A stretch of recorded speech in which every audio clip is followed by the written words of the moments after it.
Hello दोस्तों, good morning. मैं अखिलेश बहुत बहुत स्वागत करता हूं आपके अपने YouTube channel target with sir 2.0 में। लेकर आए हैं करेंट अफेयर से संबंधित महत्वपूर्ण 10 प्रश्न जो आपके किसी भी एग्ज़ाम के लिए महत्वपूर्ण होंगे। तो ध्यान से देखिएगा और आंसर देने की कोशिश करिएगा। अगर जो क्वेश्चन महत्वपूर्ण लगे आपको तो आप उसे नोट जरूर कर लीजिएगा। आपको पीईटी का एग्ज़ाम जल्दी होने वाला है। एक दिन पेपर में दिया था कि हो सकता है तो जुलाई लास्ट या सितंबर में आपके एग्ज़ाम हो सकते हैं। तो आप अपनी तैयारी शुरू कर दीजिए, क्योंकि इसके जस्ट बाद हो सकता है तो एक दो भर्तियां भी देखने को मिले। तो आप पीईटी के एग्ज़ाम का तभी फ़ायदा उठा सकते हैं जब आप मैक्सिमम नंबर से पास करेंगे। तो चलिए फिर शुरू करते हैं आज का करंट अफेयर्स की क्लास, जिसमें 10 महत्वपूर्ण प्रश्न होंगे और उससे संबंधित इम्पोर्टेंट पॉइंट जो होगा वो आपको बताया जाएगा। आगे बढ़ने से पहले एक बार कह देंगे आपसे कि अगर आप चैनल पर पहली बार विजिट करें तो चैनल को सब्सक्राइब कर लीजिएगा। लिंक को अपने दोस्तों के पास शेयर कर दीजिएगा। अगर वीडियो अच्छा लगे तो वीडियो को जरूर लाइक कर दीजिएगा। 10 जून 2021 के महत्वपूर्ण जो करंट अफेयर्स के प्रश्न बने थे वो आपके सामने रखे जाएंगे। तो चलिए देखते हैं पहला प्रश्न आज का क्या है। पहला प्रश्न है, भारत के नए मुख्य चुनाव आयुक्त कौन बने हैं? भारत के नए मुख्य चुनाव आयुक्त कौन बने हैं? तो इसका सही आंसर हो जाएगा ऑप्शन नंबर बी, अनूप चंद्र पांडे। भारत के नए मुख्य चुनाव आयुक्त कौन बने हैं? तो अनूप चंद्र पांडे बने हैं। ऑप्शन नंबर बी सही हो जाएगा। इसके पहले कौन थे? तो अनूप चंद्र पांडे किसकी जगह लेंगे? तो सुनील अरोड़ा, जो कि इसके पहले हमारे मुख्य चुनाव आयुक्त थे सुनील अरोड़ा। उनका जगह कौन लेगा? तो अनूप चंद्र पांडे लेंगे मुख्य चुनाव आयुक्त के रूप में। चलिए अगला प्रश्न देखते हैं। प्रश्न नंबर 2 क्या है? FIH हॉकी फिफ्थ विश्व कप जो 2024 में होगा उसकी मेज़बानी कौन सा देश करेगा? FIH हॉकी विश्व कप 2024 का मेज़बानी कौन सा देश करेगा? तो इसका सही आंसर हो जाएगा ऑप्शन नंबर ए, ओमान करेगा। 2024 में जो हॉकी विश्व कप होने वाला है FIH हॉकी, उसका मेज़बानी कौन सा देश करेगा? तो ओमान करेगा। ओमान के बारे में चलिए देख लेते क्या है। उससे पहले कुछ महत्वपूर्ण पॉइंट देख लेते हैं। ओमान जनवरी 2024 में FIH हॉकी 5 वर्ल्ड कप, जिसमें पुरुष और महिला दोनों का मेजबानी करेगा और मैच ओमान की राजधानी मस्कट में खेला जाएगा। ओमान की राजधानी कहाँ है? तो मस्कट आप लोग जरूर नोट कर लीजिएगा। यहाँ से भी आपके प्रश्न पीईटी में बन सकते हैं, तो इसको भी आप लोग नोट कर लीजिए।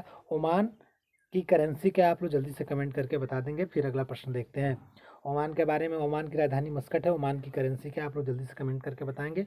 नहीं पता हो तो कहीं से सर्च करके जरूर नोट कर लीजिएगा, नहीं तो फिर कल हम अगली क्लास में बता देंगे।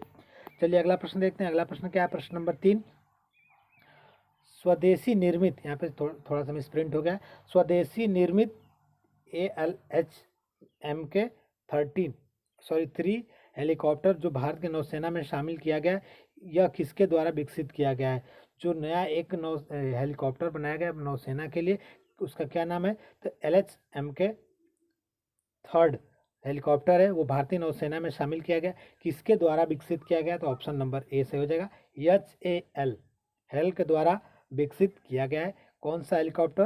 तो ALH-MK-3 हेलीकॉप्टर नौसेना में शामिल हुआ, वो किसके द्वारा विकसित किया गया है? तो ऑप्शन नंबर ए से हो जाएगा, HAL के बारे में, HAL के द्वारा। चलिए इससे इंपॉर्टेंट पॉइंट क्या है उसको भी देख लेते हैं।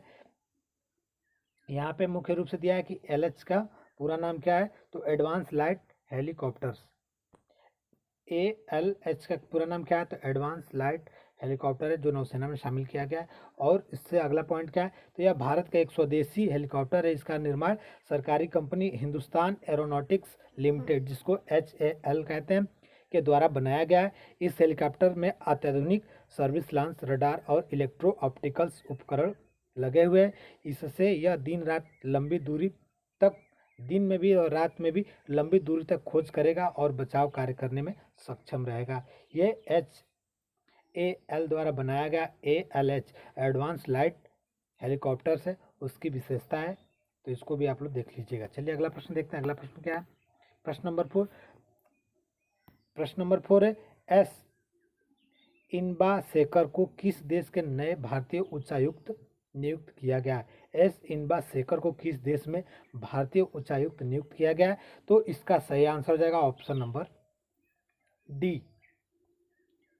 ऑप्शन नंबर डी से हो जाएगा 4 नंबर का, पापुओ न्यू गिनी, जो एक देश है उसमें नया उच्चायुक्त मतलब इंडियन हाई कमिश्नर नियुक्त किया गया किसे? तो एस इनबासेकर को भारतीय उच्चायुक्त नियुक्त किया गया किस देश में? तो पापुआ न्यू गिनी में। इससे इंपॉर्टेंट पॉइंट क्या है उसको भी देख लेते हैं।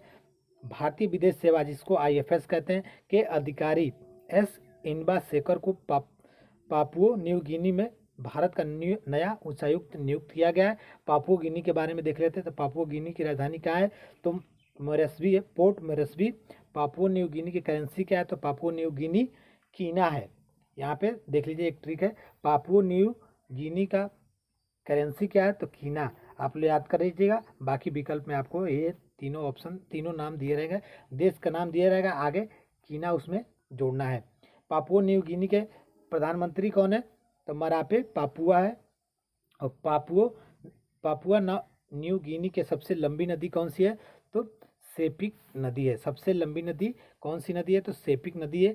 ये पापुआ न्यू गिनी के बारे में कुछ महत्वपूर्ण जानकारी था। उम्मीद करते हैं अच्छा लगा होगा। अगर अच्छा लगा तो वीडियो को आप जरूर लाइक कर दीजिएगा। लेट से आए तो आपको बता दें कि करंट अफेयर्स की क्लास सुबह में रेगुलर 8 बजे चलती है, तो आप हमारी क्लास ज़रूर ज्वाइन करें। आपका पीईटी का एग्ज़ाम जुलाई लास्ट या अगस्त में होने वाले हैं। एक दिन दिया था न्यूज़ में, तो आप तैयारी अपना शुरू कर दीजिए, क्योंकि आपके यूपी SSSC के माध्यम से चाहे जो भी भर्तियाँ आने वाली है, NM NHM की है, चाहे कोई भी ग्रुप सी की नौकरी है, उसमें आपको पीईटी क्वालिफाई रहना ज़रूरी है, वो भी मैक्सिमम नंबर से, क्योंकि उसमें जितनी सीट रहेगी उसके मैक्सिमम 15 गुना लड़कों को उसमें फॉर्म भरने के लिए अनुमति होगी। तो आप लोग अच्छे नंबर से क्वालिफाई करिए, पास करिए, अच्छा नंबर लाइए पीईटी में और अगले एग्ज़ाम के लिए क्वालिफाई होइए। चलिए प्रश्न नंबर 5 देखते हैं। प्रश्न नंबर 5 क्या है? विश्व प्रत्यायन दिवस कब मनाया जाता है? विश्व प्रत्यायन दिवस कब मनाया जाता है? तो 5 नंबर का सही आंसर हो जाएगा option number D. Option number D से हो जाएगा। 9 जून को विश्व प्रत्यायन दिवस मनाया जाता है। ऑप्शन नंबर डी से हो जाएगा। इस साल हर साल 9 जून को विश्व स्तर पर विश्व प्रत्यायन, जिसको WAD कहते हैं, व्यापार और अर्थव्यवस्था में मान्यता की भूमिका को उजागर करने के लिए और उसको बढ़ावा देने के लिए मनाया जाता है। विश्व प्रत्यायन दिवस WAD है, उसका 9 जून को मनाने का उद्देश्य क्या है? तो व्यापार और अर्थव्यवस्था में मान्यता की भूमिका को उजागर करने के लिए और बढ़ावा देने के लिए मनाया जाता है 9 जून को विश्व स्तर पर विश्व प्रत्यायन दिवस। चलिए अगला प्रश्न देखते हैं। अगला प्रश्न क्या है? प्रश्न नंबर 6। अगर आप चैनल पर पहली बार विजिट करें तो चैनल को जरूर सब्सक्राइब कर दें, लिंक को अपने दोस्तों के पास भी शेयर कर दीजिएगा। चलिए अगला प्रश्न देखते हैं। अगला प्रश्न क्या है? विश्व स्वास्थ्य संगठन WHO ने सिनोवैक कोविड-19 वैक्सीन के रूप में वैश्विक उपयोग को मंजूरी दे दी है। इस वैक्सीन को किस देश ने विकसित किया है? विश्व स्वास्थ्य संगठन, जिसको WHO कहते हैं, उसने सिनोवैक एक कोविड वैक्सीन को वैश्विक उपयोगी की मंजूरी दी है। यह वैक्सीन किस द्वारा देश के द्वारा बनाया गया है? तो 6 नंबर का सही आंसर हो जाएगा ऑप्शन नंबर बी, चाइना के द्वारा। सिनोवैक कोविड-19 वैक्सीन है, यह किसके द्वारा बनाया, किस देश के द्वारा बनाया गया है? तो चाइना के द्वारा बनाया गया है। ऑप्शन नंबर बी से हो जाएगा।